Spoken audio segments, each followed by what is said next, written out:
إيه اللي ممكن يحصل للإنسان لما يعيش طول حياته مش قادر يواجه نفسه، ما عندوش الشجاعة الكافية اللي تخليه يواجه الماضي بتاعه ويتصالح معاه؟ أهلا بيكم في تحليل فيلم من أكتر الأفلام المعقدة والعميقة في تاريخ السينما، فيلم ماجنوليا. Tame the cunt!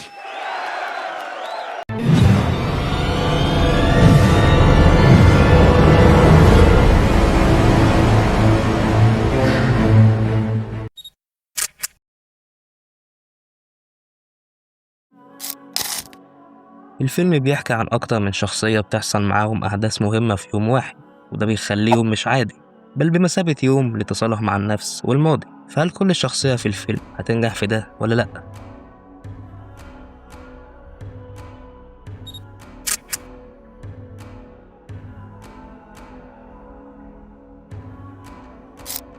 ليه الفيلم اسمه ماجنوليا؟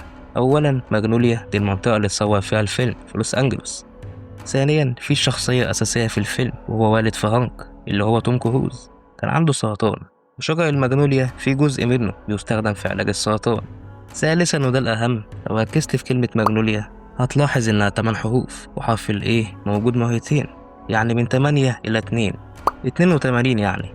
والرقم ده كان موجود في كتاب سفر الخروج، وكان في دلالة على وجود الضفادع، ويمكن ده يفسر شوية مشهد الضفادع اللي في نهاية الفيلم واللي لسه هنتكلم عنه بشكل أوضح قدام.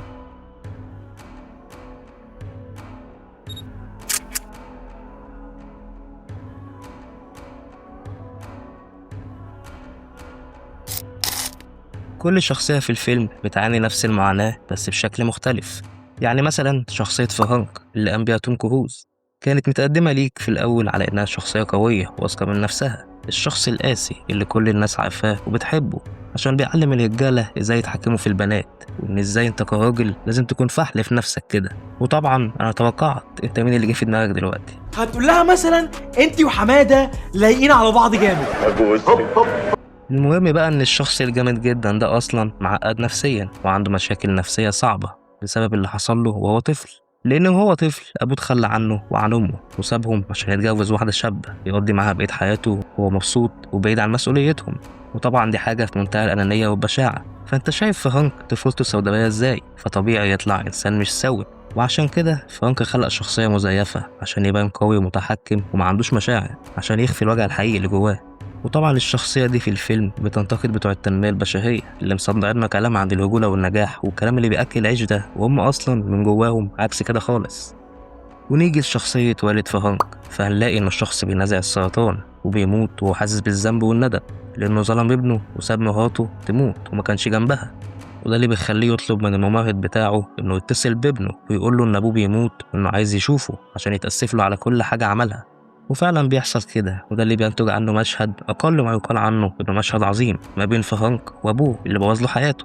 مشهد بيجمع ما بين الظالم والمظلوم، الظالم اللي حاسس بالذنب والمظلوم اللي في حالة من التناقض ما بين حزنه على أبوه اللي بيموت قدامه وبين عتابه وكرهه ليه بسبب اللي عمله. والتناقض ده بيبان في كلام فرانك لأبوه لما بيقول له أنا مش زعلان عليك وإنك تستحق الألم والعذاب اللي أنت فيه، وبعدها بيعيط وبيقول له ليه عملت كده، ما تموتش وتسيبني. ويا جدعان توم كروز أبدع بجد في المشهد ده، عشان الناس اللي بتقول عليه ما بيعرفش يمثل وإنه دخل المجال ده عشان وسيم بس تهدى شوية. نعمل لكم إيه يعني؟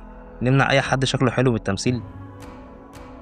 نيجي بقى لشخصية كلوديا، البنت المدمنة اللي عندها مشاكل نفسية وعلاقتها بأبوها بايظة جدا، بايظة لدرجة إنها مستحيل تسامحه حتى وهو بيموت، وده عشان بكل بساطة أبوها حاول يتحرش بيها زمان.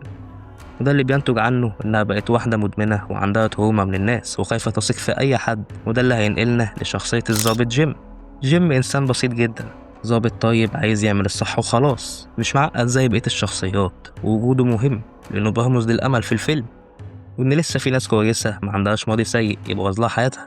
ودي حاجة جميلة جدا لأن الناس دي هي اللي هتقف جنب الشخص اللي عنده مشاكل في الماضي ومحتاج حد يساعده ويثق فيه ويخليه يتعافى من الماضي بتاعه.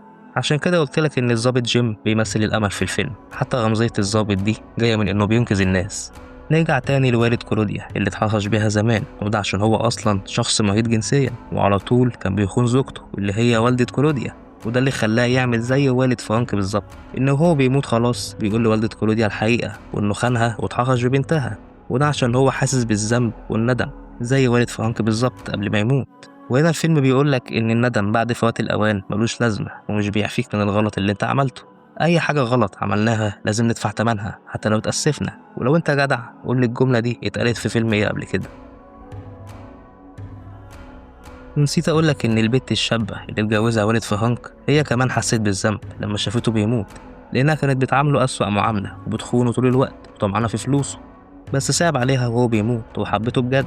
ده اللي خلاها حاسة بالندم على كل اللي عملته معاه، وبيخليها تروح للمحامي بتاعه تطلب منه يلغي وصيته ليها وإنها مش عايزة أي فلوس وبتعترف بكل حاجة، وبعدها بتحاول تموت نفسها من كتر ما هي حاسة بالذنب عشان اللي عملته. نيجي بقى لشخصيتين مهمين جدا جدا وشبه بعض جدا، وهو الطفل ستانلي العبقري ودوني اللي كان طفل عبقري زمان.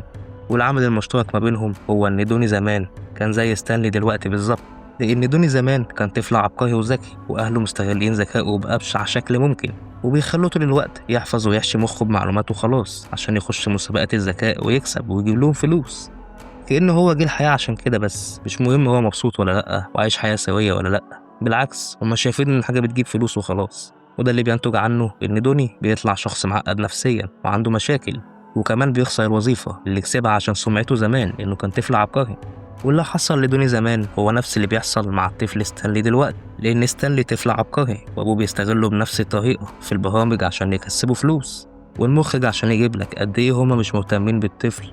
فالطفل كان عايز يخش الحمام، طبيعي يعني طفل عايز يخش الحمام، بس عشان المسابقة وضغط أبوه عليه ما خلوش يخش الحمام. ده اللي بينتج عنه إنه لما بيجي على نفسه بيعمل حمام على نفسه قدام الناس، وهنا هو بينفجر قدام الناس وقدام العالم كله وبيزعق وبيقول كل اللي جواه، وإنه إنسان وليه حقوق، طفل ومن حقه يعمل اللي هو عايزه، مش شخص هم مخلفينه عشان يجيب لهم فلوس وخلاص وبيتعاملوا معاه على إنه دمية لعبة بيلعبوا بيها وبيتسلوا بيها عشان يكسبوا بيها فلوس. وهنا ستانلي عمل اللي كان لازم يعمله دوني زمان لما كان طفل.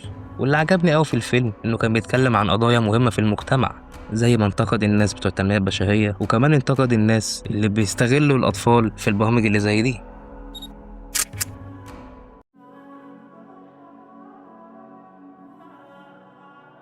أولا لو لاحظت إن رقم 280 كان بيبان في الفيلم على طول، وده برمز لإشارة دينية بتتكلم عن العقاب والعدالة في كتاب سفر الخروج، اللي هو من الآخر يعني دايما في حساب على الغلط حتى لو الحساب ده اتأخر. ثانيا كان في مشهد كده كانت في أغنية شغالة على التلفزيون وكل شخصيات الفيلم كانوا بيغنوا معاها، والمشهد ده بيدل على إن كلهم بيعانوا من نفس الألم حتى لو أماكنهم وحكايتهم مختلفة. ثالثا مشهد السما وهي بتنزل ضفادع.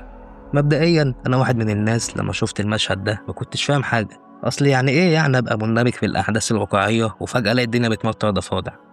وهو ده المطلوب، تغلب على المنطق. الضفادع بترمز للعقاب والتطهير في اغلب الاديان والثقافات، والمشهد اللي حصل فيه كده مشهد النهايه لما كان كل الشخصيات حاسه بقمه الندم والذنب. هنا الضفادع إشارة للعقاب اللي نزل عليهم وطهرهم من خطاياهم، بحيث موت اللي عملوا غلطات كبيرة في حياتهم وكانوا حاسين بالذنب وعاقبهم، وفي نفس الوقت بداية جديدة لكل شخص اتظلم في الفيلم.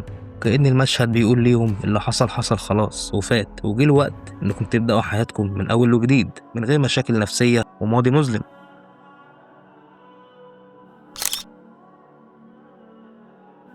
لو سألتك دلوقتي إيه الحاجة اللي بتربط كل الشخصيات ببعض في الفيلم، هتقولي إيه؟